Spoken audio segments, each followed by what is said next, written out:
ሰላም ጤና ይስጥልን የክንፋን መረጃ ቤተሰቦቻችን እንደምን ቆያችሁ? የተመረጡና ወቅታዊ ዜናዎችን ይዘንላችሁ መተናል። አብራችሁን ቆዩ። የሀገራት ወታደራዊ አቅም መረጃን የሚያወጣው ግሎባል ፋየር ፓወር የኢትዮጵያና የጎረቤት አየር ኃይል አቅም ሲነጻጸር በምን ደረጃ ላይ ይገኛል በሚል ርዕስ ዘለግ ያሉ መረጃዎችን ይዞ ወጥቷል። ክንፋምም ሙሉ መረጃዎቹን ከነነጥቦቹ እንደሚከተለው ያቀርብላችኋል። ተከታተሉ። መረጃዎቻችን ሁልጊዜም በፍጥነት እንዲደርሳችሁ ቻናላችንን ላይክ፣ ሼር፣ ሰብስክራይብ በማድረግ የደውል ምልክቱን በመጫን ይጀምሩ። የኢትዮጵያና የጎረቤት አየር ኃይል አቅም ሲነጻጸር በምን ደረጃ ላይ ይገኛል በሚል ርዕስ ግሎባል ፋየር ፓወር ይዞት የወጣ መረጃ አለ፣ እንደሚመለከተው እናቀርብላችኋለን። የኢትዮጵያና የጎረቤት አየር ኃይሎች አቅም ሲነጻጸር በምን ደረጃ ላይ ነው በሚል ርዕስ ግሎባል ፋየር ፓወር ዘለግ ያለ መረጃን ይዞ ወጥቷል። የኢትዮጵያ አየር ኃይል 9ኛ ዓመት ክብረ በዓል አስመልክቶ ጠቅላይ ሚኒስትር ዶክተር አብይ አህመድ ባደረጉት ንግግር እንደ አውሮፓውያኑ በ2030 የኢትዮጵያ አየር ኃይል አቅም ወደ 5ኛ ትውልድ ለማሻገር እቅድ መያዙን ተናግረዋል። 5ኛ ትውልድ ወይም ዘመነኛ የውጊያ አቅም ያላቸው ምጡቅ የጦር መሳሪያዎችን ያካትታል። ጠቅላይ ሚኒስትሩ በንግግራቸው የኢትዮጵያ አየር ኃይል አቅም የሚገኝበት ዘመናዊ ቁመናን በመግለጽ አገራቱን ለሚገዳደሩ ኃይሎች ማስጠንቀቂያ አዘል መልእክትም አስተላልፈዋል። ጠቅላይ ሚኒስትሩ በንግግራቸው የኢትዮጵያ አየር ኃይል አቅም የሚገኝበትን ዘመናዊ ቁመና በመግለጽ አገሪቱን ለሚገዳደሩ ኃይሎች ማስጠንቀቂያ አዘል መልእክትም አስተላልፈዋል። ሚግ 21 ላይ የቀሩ ላሏቸው አገራትም ኢትዮጵያ ሉዓላዊነትና ጥቅሟን ለማስጠበቅ በተጠንቀቅ የሚጠባበቅ ጠንካራ የአየር ኃይል እንዳላት የሚጠቁም ንግግርም አድርገዋል። በቀጣይ 5 ዓመት ውስጥ የኢትዮጵያ አየር ኃይል በዘመናዊ መሳሪያ እንዲሁም በሰው ኃይል ከ4ኛው ትውልድ ወደ 5ኛው ትውልድ እንደሚሻገርም አስረግጠው ተናግረዋል። የአየር ኃይል 9ኛ ዓመት በማስመልከት በተዘጋጀው የአቪዬሽን አውደ ርዕይ ላይም የአየር ኃይል ዘመናዊ አውሮፕላኖች ለጉብኝት በቅተዋል። የአየር ኃይል ተቋማትን ብቃታቸውን የሚያሳይ ትዕይንቶችም አቅርበዋል። የጦርነት አዙሪት በማይቀረው የአፍሪካ ቀንድ ውስጥ ሱዳን በእርስ በርስ ጦርነት ስትታወስ፣ ደቡብ ሱዳን በውጥረት ውስጥ ትገኛለች። ከጊዜ ወደ ጊዜ ግንኙነታቸው እየሻከረ የመጣው የኢትዮጵያና ኤርትራም የጦርነት ስጋት እያንዣበበባቸው ነው። በዚህ ወቅት ኢትዮጵያና የጎረቤት አገራት ያላቸው የአየር ኃይል እንዴት ይነጻጸራል የሚለውን ይህ ዘገባ ይፋዊ ዓለም አቀፍ መረጃዎችን መሰረት አድርጎም ይዳስሳል። 145 ሀገራት በአጠቃላይ ወታደራዊ አቅማቸው ያነጻጸረው ግሎባል ፋየር ፓወር የአፍሪካ ቀንድ ሀገራት አየር ኃይል አቋም ባላቸው መሳሪያና ዝግጅትም አወዳድሯል። 145 ሀገራት በአጠቃላይ ወታደራዊ አቅማቸውን ያነጻጸረው ግሎባል ፋየር ፓወር የአፍሪካ ቀንድ ሀገራት የአየር ኃይል አቋምን ባላቸው መሳሪያና ዝግጅትም አወዳድሯል። ሀገራቱ ያላቸው አጠቃላይ ወታደራዊ ኃይል ለማወዳደር በተጠቀመባቸው ወደ 60 የሚጠጉ መስፈርቶች አማካኝነት መዝኖ ነጥብ ሰጥቷል። ከግምት ውስጥ ከገቡ መስፈርቶች መካከል ወታደራዊ አቋም፣ የፋይናንስ አቅምና የሎጂስቲክ ይጠቀሱበታል። በ2026 የተከለሰው መረጃ መሰረት በማድረግ የአየር ኃይልና የባህር ኃይልን ጨምሮ የአገራቱ አጠቃላይ ወታደራዊ አቅምም ተመልክቷል። በ2026 የተከለሰ መረጃን መሰረት በማድረግ የአየር ኃይልና የባህር ኃይልን ጨምሮ የአገሪቱን አጠቃላይ ወታደራዊ አቅምም ተለክቷል። አሜሪካ፣ ሩሲያ፣ ቻይና፣ ህንድ እና ደቡብ ኮሪያ በወታደራዊ አቅም ከ1 እስከ 5 ያለውን ደረጃ ይዘዋል። ላይቤሪያ፣ ሱሪናም፣ ሴንትራል አፍሪካን ሪፐብሊክ፣ ቤሊዝ እና ቡታን በዝርዝሩ መጨረሻ ላይ የሚገኙ 5 ሀገራት ናቸው። ወደ አፍሪካ ቀንድ ስንመጣ በዝርዝር ውስጥ ኢትዮጵያ፣ ኤርትራ፣ ሶማሌ፣ ሱዳን፣ ኬንያንና ደቡብ ሱዳንን ተካተዋል። የአየር ኃይሎችን ጥንካሬ እንዲሁም የመሳሪያ ክምችትና ዝግጁነት ለማነጻጸር 9 ዝርዝሮችም ቀርበዋል። ከነዚህም መካከል አጠቃላይ አውሮፕላን ብዛት፣ ተዋጊዎች እና የተዋጊ አይነቶች ይጠቀሳሉ። አውሮፕላኖችና ሰው አልባ አውሮፕላኖች ወይም ድሮኖችን ጨምሮ ሌሎችም የአየር ኃይል መሳሪያዎች እንዲሁም የተዋጊዎች ማሰልጠኛ አውሮፕላኖችም ይገኙበታል። በተጨማሪም ልዩ ተልዕኮ የሚፈጽሙ አውሮፕላኖችና የተዋጊ አውሮፕላን ነዳጅ ጫኝ ወይም አመላላሽም ተካተውበታል። በመጨረሻም ሄሊኮፕተሮችና ጥቃት የሚፈጽሙ ሄሊኮፕተሮች በዝርዝር ውስጥ ተጠቅሰዋል። የግሎባል ፋየር ፓወር ያካተታቸው መረጃዎች ለመጨረሻ ጊዜ በድረገጹ ላይ የወጡት በአዲሱ የአውሮፓውያኑ ዓመት 2026 መግቢያ ላይ ነው።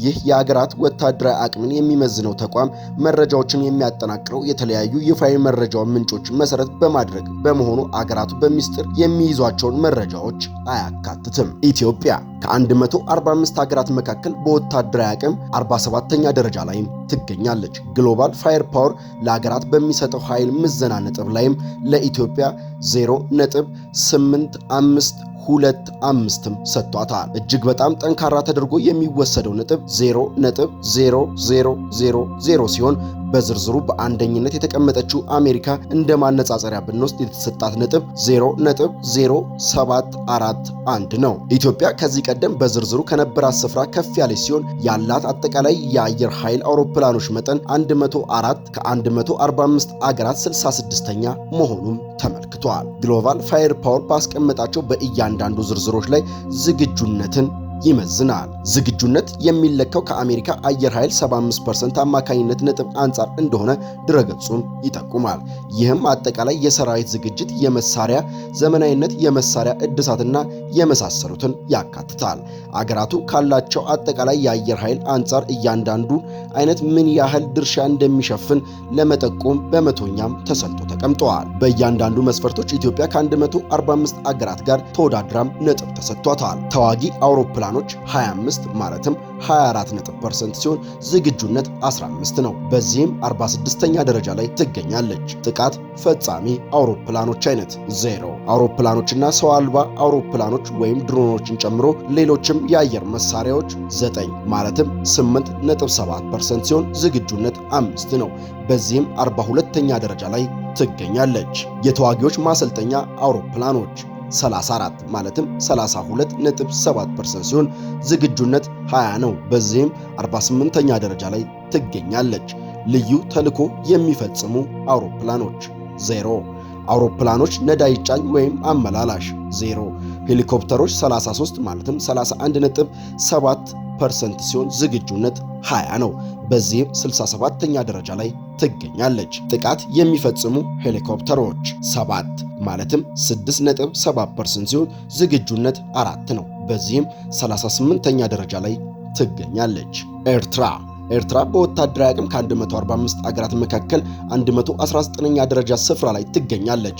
ለአገራት በሚሰጥ የኃይል ምዘና ነጥብ ላይም ለኤርትራ 2.6841 ተሰጥቷታል። ኤርትራ ከዚህ ቀደም በዝርዝሩ ከነበራት ስፍራ ከፍ ማለቷም ተገልጿል። አጠቃላይ የአውሮፕላኖች መጠን 20 ሲሆን ዝግጁነት 7 ነው።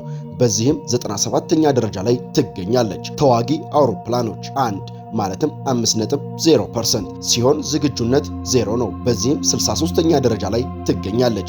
የተዋጊዎች አይነት 0። አውሮፕላኖችና ሰው አልባ አውሮፕላኖች ማለትም ድሮንን ጨምሮ ሌሎች የአየር መሳሪያዎች 5 ማለትም 25% ሲሆን ዝግጁነት 2 ነው። በዚህም 46ኛ ደረጃ ላይ ትገኛለች። የተዋጊዎች ማሰልጠኛ አውሮፕላኖች 1 ማለትም 5.0% ሲሆን ዝግጁነት 0 ነው። በዚህም 76ኛ ደረጃ ላይ ትገኛለች። ልዩ ተልዕኮ የሚፈጽሙ አውሮፕላኖች 0። አውሮፕላኖች ላይ ነዳጅ የሚጭኑ ወይም የሚያመላልሱ 0። ሄሊኮፕተር 13 ማለትም 65.0% ሲሆን ዝግጁነት 5 ነው። በዚህም 83ኛ ደረጃ ላይ ትገኛለች። ጥቃት የሚፈጽሙ ሄሊኮፕተሮች 6 ማለትም 30% ሲሆን ዝግጁነት 2 ነው። በዚህም 39ኛ ደረጃ ላይ ትገኛለች። ሶማሊያ በአጠቃላይ ወታደራዊ አቅም ከ145 ሀገራት 37ኛ ደረጃ ላይ የምትገኘው ሶማሌ ናት። ለአገራት በሚሰጥ ኃይል ምዘና ነጥብ ላይም ለሶማሌ 3.7393 ተሰጥቷታል።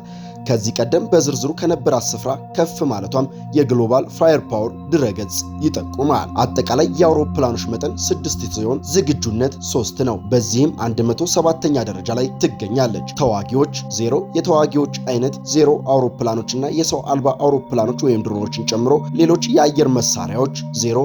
የተዋጊዎች ማሰልጠኛ አውሮፕላኖች 0። ልዩ ተልዕኮ የሚፈጽሙ አውሮፕላኖች 0። አውሮፕላኖች ነዳጅ ጫኝ ወይም አመላላሽ 0። ሄሊኮፕተሮች 6 ሲሆኑ 100% ዝግጁነት 3 ነው። በዚህም 9ኛ ደረጃ ላይ ትገኛለች። ጥቃት የሚፈጽሙ ሄሊኮፕተሮች 0። ሱዳን ከ145 አገራት መካከል በወታደራዊ 66ኛ ደረጃ ላይ ትገኛለች። ለአገራት በሚሰጥ ኃይል ምዘና ነጥብ ላይም 1.3563 ተሰጥቷታል። ከዚህ ቀደም ከነበረችበት ስፍራ ከፍ ብላም ትገኛለች። አጠቃላይ የአውሮፕላኖች መጠን 183 ሲሆን ዝግጁነት 42 ነው። በዚህም 47ኛ ደረጃ ላይ ትገኛለች። ተዋጊዎች 37 20.2% ሲሆን ዝግጁነት 19 ነው። በዚህም 41ኛ ደረጃ ላይ ትገኛለች።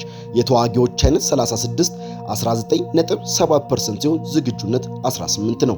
በዚህም 19ኛ ደረጃ ላይ ትገኛለች። አውሮፕላኖችና ሰው አልባ አውሮፕላኖች ወይም ድሮኖችን ጨምሮ ሌሎች የአየር መሳሪያዎች 13.1% ሲሆን ዝግጁነት 7 ነው። በዚህም 38ኛ ደረጃ ላይ ትገኛለች። የተዋጊዎች ማሰልጠኛ አውሮፕላኖች 33 18% ሲሆን ዝግጁነት 17 ነው። በዚህም 49ኛ ደረጃ ላይ ትገኛለች። ልዩ ተልዕኮ የሚፈጽሙ አውሮፕላኖች 0። አውሮፕላኖች ነዳጅ ጫኝ ወይም አመላላሽ 0። ሄሊኮፕተር 64 ሲሆን 35% ዝግጁነት። ሄሊኮፕተሮች 46 ሲሆኑ 35%ም ተሰጥቷታል። ዝግጁነት 32። በዚህም 50ኛ ደረጃ ላይ ትገኛለች። ጥቃት የሚፈጽሙ ሄሊኮፕተሮች 35 ማለትም 19.1% ሲሆን ዝግጁነት 18 ነው። በዚህም 19ኛ ደረጃ ላይ ትገኛለች። ኬንያ ከ145 ሀገራት መካከል በወታደራዊ 84ኛ ደረጃ ላይ የምትገኘው አገር ኬንያ ናት። ለሀገራት በሚሰጠው ኃይል ምዘና ነጥብ ላይም 1.8588 ተሰጥቷታል።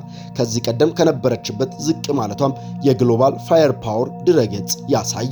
አጠቃላይ የአውሮፕላን መጠን 154 ሲሆን ዝግጁነት 85 ነው። በዚህም 55ኛ ደረጃ ላይ ትገኛለች። ተዋጊዎች 17 ማለትም 11% ሲሆን ዝግጁነት 9 ነው። በዚህም 50ኛ ደረጃ ላይ ትገኛለች። የተዋጊዎች አይነት 0። አውሮፕላኖችና ሰው አልባ አውሮፕላኖች ወይም ድሮኖችን ጨምሮ ሌሎች የአየር መሳሪያዎች 21 13.6% ሲሆን ዝግጁነት 12 ነው። በዚህም 31ኛ ደረጃ ላይ ትገኛለች። የተዋጊዎች ማሰልጠኛ አውሮፕላኖች 30 19.5% ሲሆን ዝግጁነት 17 ነው። በዚህም 51ኛ ደረጃ ላይ ትገኛለች። ልዩ ተልዕኮ የሚፈጽሙ አውሮፕላኖች 2 1.3% ሲሆን ዝግጁነት 1 ነው። በዚህም 29ኛ ደረጃ ላይ ትገኛለች። አውሮፕላን ነዳጅ ጫኝ ወይም አመላላሽ 0። ሄሊኮፕተሮች 84 54.5% ሲሆን ዝግጁነት 46 ነው። በዚህም 41ኛ ደረጃ ላይ ትገኛለች። ጥቃት የሚፈጽሙ ሄሊኮፕተሮች 2 1.3% ሲሆን ዝግጁነት 1 ነው። በዚህም 43ኛ ደረጃ ላይ ትገኛለች። ደቡብ ሱዳን ከ145 ሀገራት መካከል በወታደራዊ አቅም 113ኛ ደረጃ ላይ የምትገኝ አገር ደቡብ ሱዳን ናት። ለሀገራት በሚሰጥ የኃይል ምዘና ነጥብ ላይም 2.4645 ተሰጥቷታል። ከዚህ ቀደም የነበረችበት ስፍራ ዘንድሮም አልተለወጠም። አጠቃላይ የአውሮፕላኖች መጠን 19 ሲሆን ዝግጁነት 9 ነው። በዚህም 98ኛ ደረጃ ላይ ትገኛለች። ተዋጊዎች 0። የተዋጊዎች አይነት 0። አውሮፕላኖችና ሰው አልባ አውሮፕላኖች ወይም ድሮኖችን ጨምሮ ሌሎች የአየር ኃይል መሳሪያዎች 4 21.1% ሲሆን ዝግጁነት 2 ነው። በዚህም 47ኛ ደረጃ ላይ ትገኛለች። የተዋጊዎች ማሰልጠኛ አውሮፕላኖች 0። ልዩ ተልዕኮ የሚፈጽሙ አውሮፕላኖች 0። አውሮፕላኖች ነዳጅ ጫኝ ወይም አመላላሽ 0። ሄሊኮፕተር 15 78.9% ሲሆን ዝግጁነት 7 ነው። በዚህም 81ኛ ደረጃ ላይ ትገኛለች። ጥቃት የሚፈጽሙ ሄሊኮፕተሮች 6 31.6% ሲሆን ዝግጁነት 3 ነው። በዚህም 39ኛ ደረጃ ላይ ትገኛለች።